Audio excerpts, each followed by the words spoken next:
Good morning. Hope this finds y'all well today.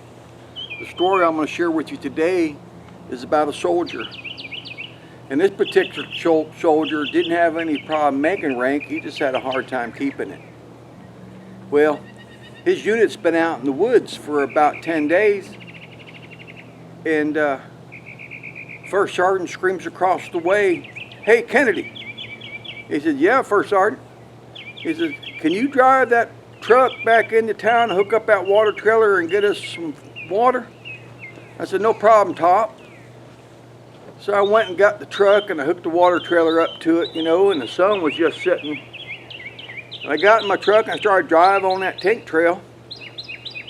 And as I was riding, I looked way over off in the distance, and I'll be doggone if I didn't see some golden arches. That's right, McDonald's. Well, being the guy that I wasn't going to pass up an opportunity to go to McDonald's. So I come off of that tank trail and I took a left turn onto a small dirt road, which led me to the Hardball. Went down to a four-way stop, took a left, and I was on downtown Junction City. Well, I pulled up into this McDonald's. Wasn't nobody in the drive-thru, so that's where I went. Pulled my deuce and a half right up through there. Came up to the window, and the woman says, "Can I help you?" I said, "Yeah, can I get 90 hamburgers?" She said, "90 hamburgers?" I said, "Yeah, I'll wait." So I sat there for a spell. She got them all together, about 4 bags of them. I gave her the $90, or whatever it was. I'm sure it wasn't $90.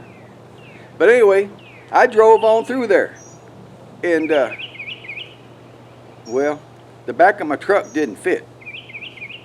The awning there kind of crunched down on my wooden bows, and thank goodness it did that though, because they snapped and I didn't tear up the McDonald's too bad.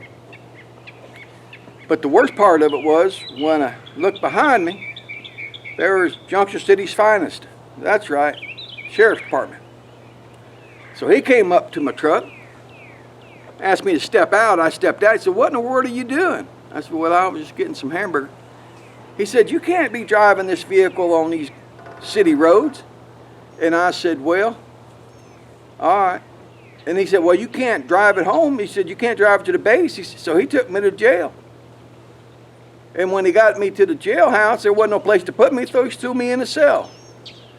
Well, I wasn't there long, and Sergeant Major comes in, and he's shaking his head. He said, "What in the world are you doing?"